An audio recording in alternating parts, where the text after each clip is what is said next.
Hello everyone, welcome to my channel polity with Manju. आज अपन UGC net का एक बहुत ही इम्पोर्टेंट टॉपिक है उदारवाद लिबरलिज्म, उसको पढ़ेंगे।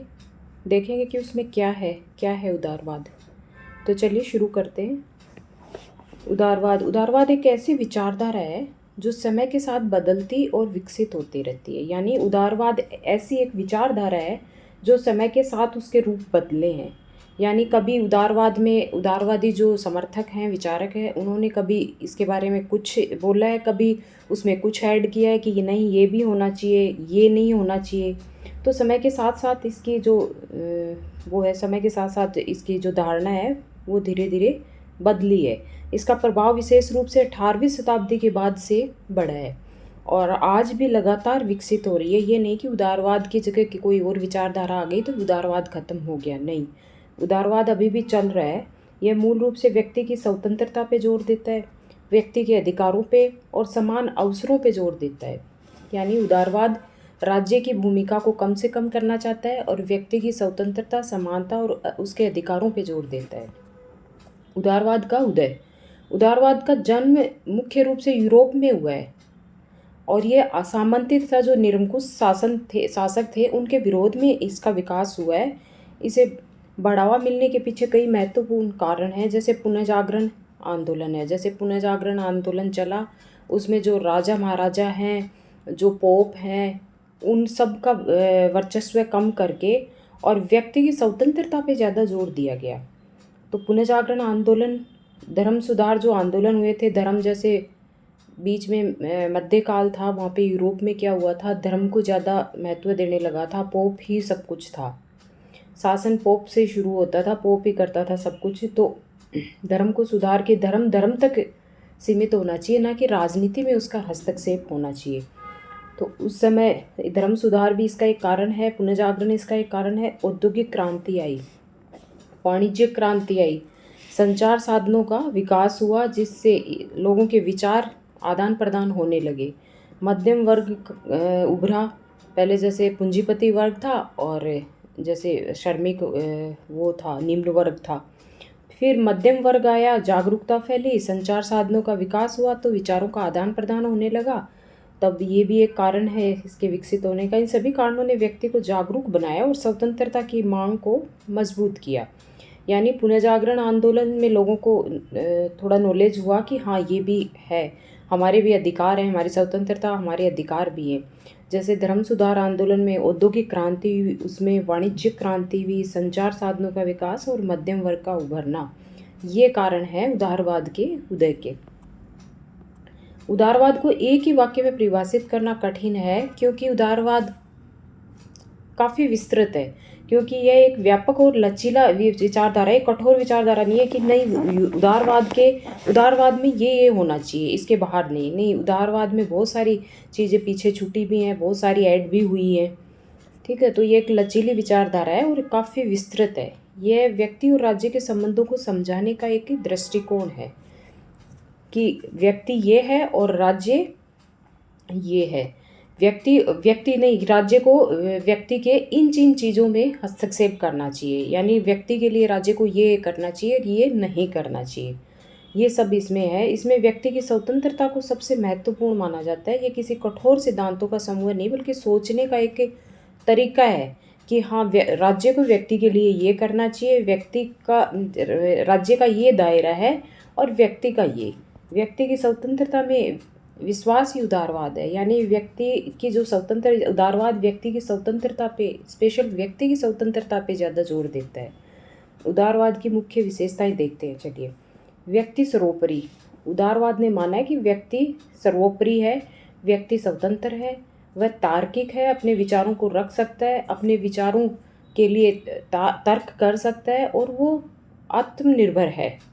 सरकार की सीमित भूमिका होनी चाहिए, सरकार जनता की सहमति से बनिए और सीमित शक्ति रखे।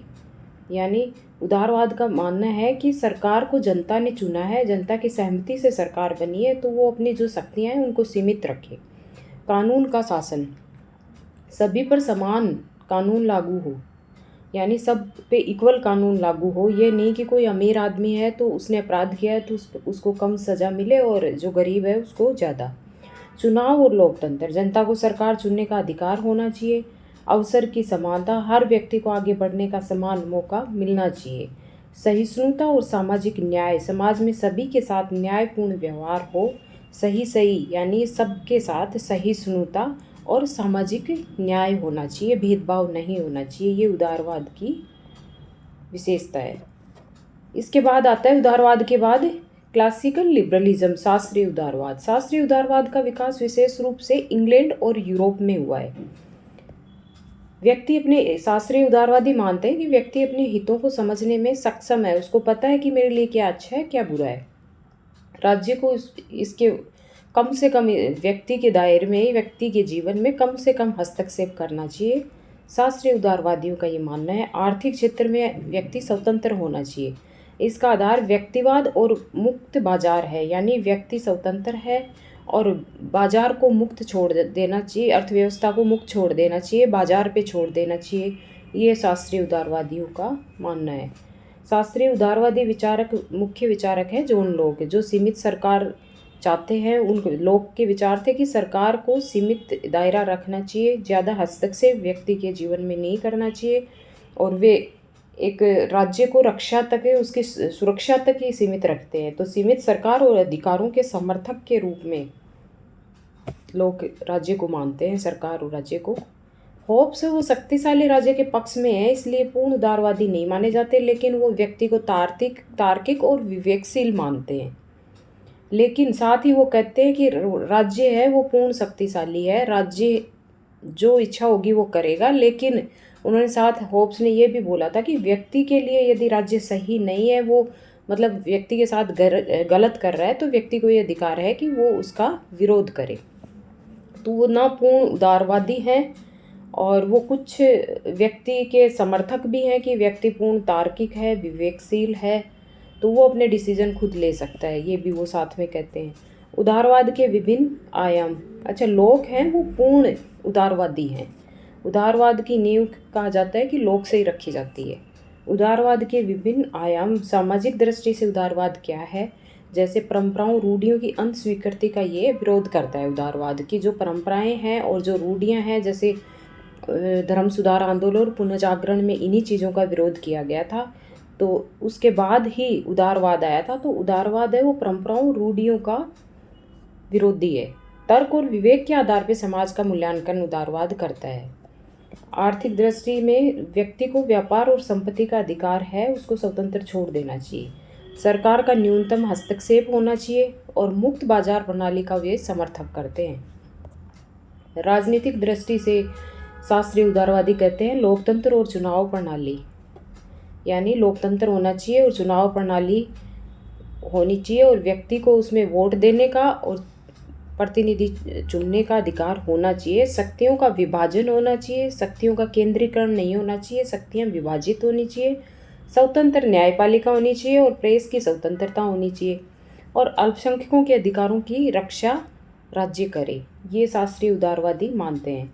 राज्य की प्रकृति, नेचर ऑफ स्टेट, उदारवाद के अनुसार राज्य का उद्देश्य व्यक्ति की स्वतंत्रता की रक्षा करना है।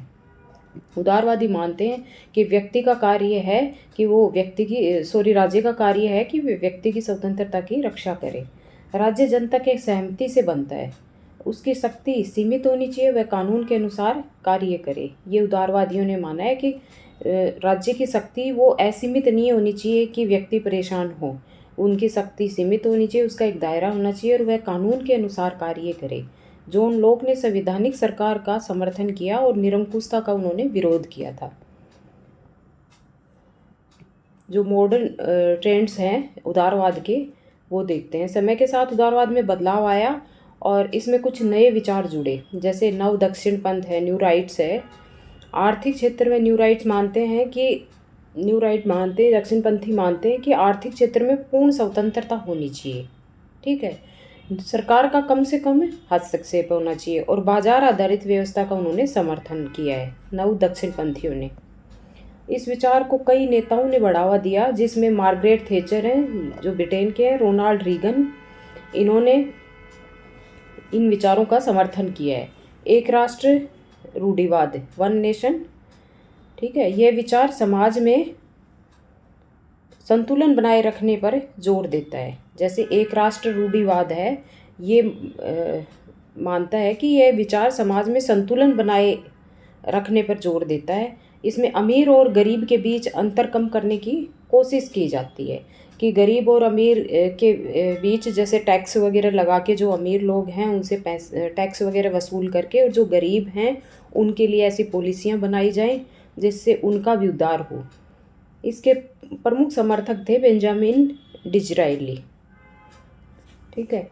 ईसाई लोकतंत्र, ये क्या मानते हैं? लोकतंत्र, ईसाई लोकतंत्र, इसमें एक राष्ट्र रूढ़िवाद में ये है कि ये मानते हैं कि ये विचार समाज में संतुलन बनाए रखने पर जोर देता है, ये जो विचारधारा है, और अमीर और गरीब के बीच अंतर कम करने की कोशिश की जाती है, और इसके समर्थक हैं बेंजामिन डिज़रायली। ईसाई लोकतंत्र, लोकतंत्र और धार्मिक मूल्यों का, ईसाई जो लोकतंत्र है उसमें माना जाता है कि जो लोकतंत्र है, और जैसे मध्यकाल में हुआ था कि राजनीति और जो धर्म है वो मिक्स हो रहे थे, और धर्म राजनीति पे हावी हो रहा था। मतलब ऊपर धर्म था, पोप जो फैसले करेगा वो सही है, और राजनीति उससे सेकंड उस पे थी। उसी तरह से ईसाई लोकतंत्र में माना जाता है कि लोकतंत्र और धार्मिक मूल्यों का मिश्रण होना चाहिए। क्यों? क्योंकि यूरोप में कई राजनीतिक दल इसी विचारधारा से जुड़े हुए हैं। वो मानते हैं कि सामाजिक जिम्मेदारी और नैतिक मूल्यों पे जोर दिया जाना चाहिए। तो ये था उदारवाद। आज के समय में उदारवाद और अन्य विचारधाराओं के बीच अंतर कम होता जा रहा है। आधुनिक उदारवाद में व्यक्तिवाद को स्वीकार किया गया है। जो आज का जो उदारवाद है उसमें भी पहले भी व्यक्तिवाद को स्वीकार किया गया है, और आज भी व्यक्तिवाद को स्वीकार किया गया है। बाजार व्यवस्था को भी महत्व दिया गया है, अभी भी दिया गया है, पहले भी। लेकिन सामाजिक न्याय और जिम्मेदारी को भी नज़रअंदाज नहीं किया जा सकता। आज के समय में लोक कल्याणकारी राज्य, आज का जो न्यू उदारवाद है वो लोक कल्याणकारी राज्य से मिल रहा है। उसमें यह कहा गया है कि बाजार व्यवस्था को भी महत्व दिया जाए, व्यक्तिवाद को भी स्वीकार किया जाए, लेकिन सामाजिक न्याय और जिम्मेदारी को भी नज़रअंदाज नहीं किया जा सकता, और वो कार्य करेगा राज्य। इसीलिए कहा जा सकता है कि उदारवाद आज एक संतुलित और व्यवहारिक विचारधारा बन चुका है। तो ये था उदारवाद, जिसमें व्यक्तिवाद को, व्यक्ति की स्वतंत्रता, समानता को ज़्यादा जोर दिया गया है, और राज्य की भूमिका उसमें सीमित की गई है। ये शास्त्रीय उदारवाद में है, यही नव उदारवाद में है, और ये एक तरह से लोकतंत्र की शुरुआत से पहले का वो है, एक तरह से लोकतंत्र की नींव उदारवाद में वैसे रखी गई है। तो ये था उदारवाद। आई होप आप लोगों को ये छोटा सा वीडियो पसंद आया होगा, उदारवाद समझ में आया होगा कि उदारवाद है क्या। वैसे तो इसमें बहुत कुछ है कि कौन से विचारक ने इसके बारे में क्या कहा है, कौन से विचारक कौन से उदारवाद, शास्त्रीयवाद, नव उदारवाद के समर्थक हैं, किसने कौन सी बुक इस पे लिखी है, किसने क्या बोला है। बहुत विस्तृत है ऐसे तो, लेकिन एक छोटा सा वीडियो मैंने बनाया इसके ऊपर कि क्या है उदारवाद, है क्या, जो थोड़ा सा समझ में आए कि है क्या उदारवाद। तो अगले वीडियो में मैं MCQs लेके आऊँगी, उनके माध्यम से अपन समझेंगे कि उदारवाद क्या है, कि किसने, कौन से थिंकर ने उदारवाद पे कौन सी बुक लिखी है, क्या बोला है। तो ये सब पे मैं अगले नेक्स्ट वीडियो में एक MCQs का वीडियो लेके आऊँगी। तो वीडियो यदि पसंद आया तो please like, share and subscribe ज़रूर करिएगा। Thank you.